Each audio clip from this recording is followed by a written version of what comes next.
GhostRunner is a post-apocalyptic cyberpunk city that is under a dictatorship.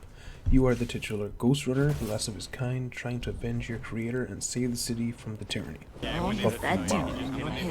Visually, the game is exactly as advertised, a dirty cyberpunk dumpster, pretty much anyway. It's very pleasing to look at and easy to get immersed in until you realize that once you pass the second level, you've pretty much seen everything there is to see. Levels are more or less copy-pasted in terms of appearance, and the only real changes are to the kind of jigsaw puzzle that they're putting together in each level. More on that later. Deep red lines in the halls, massive posters on the walls, graffiti everywhere, thugs or cybernetics, rinse and repeat. I will say, however, that just because everything looks similar doesn't mean it won't be confusing.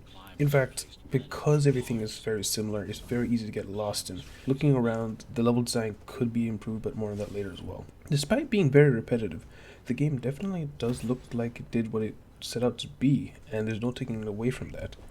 This looks like a Cyberpunk game, just in time for the holidays with Cyberpunk 2077 around the corner.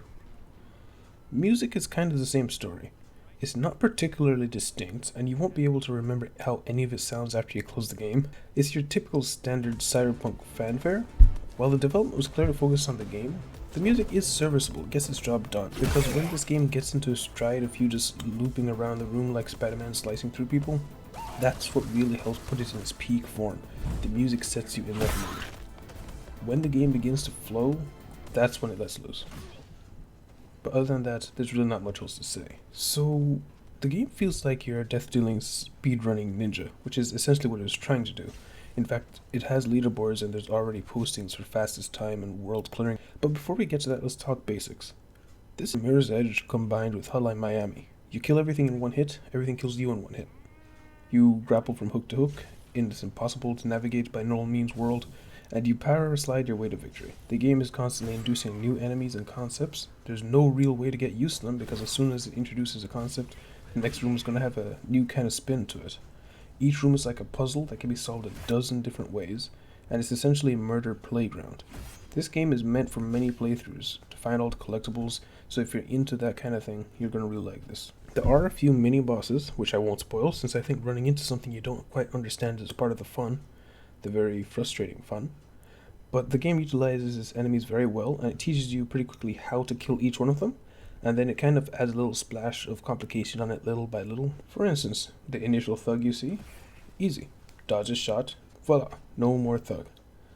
And then suddenly there's a room with 4 thugs, and a jumping guy, and the guy with an SMG all in the same room.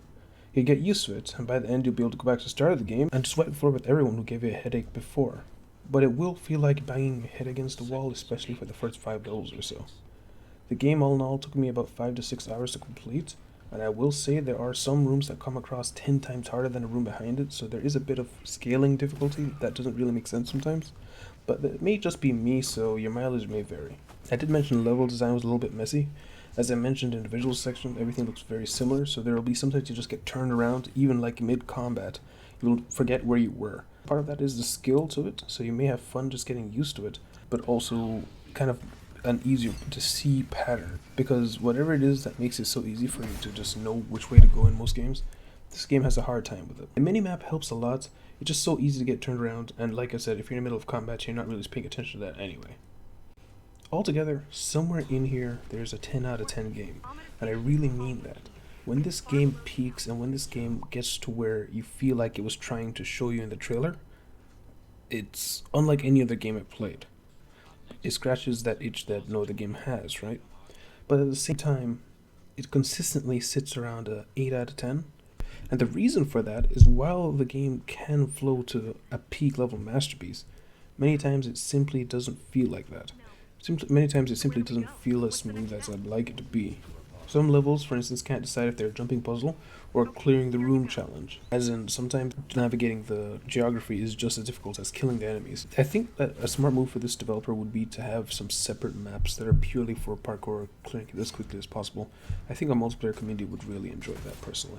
The game has some levels that they're definitely more casual, and then others that are like Hotline Miami, where it feels impossible until you finally get it that one time that you don't think you can do again. If the game has a sequel or a DLC, if they clean up the level design alone, the game could easily sit at 9 out of 10. As it is though, with the cost of $30, I think it's a bit much and you should wait for it to hit $25 or even $20. Don't get me wrong, it's a good game. It's just the lack of consistency causes a level of frustration that I think some people might not want to deal with. Unless you're just really into that kind of hardcore game, in which case, go all ahead for it. If you liked Hotline Miami at all, you will love this. It's your same migraine inducing difficulty fun type of game that I know some of you love. And that's it. I'll be seeing you next time. If you liked it, please hit the subscribe or leave a like at the very least.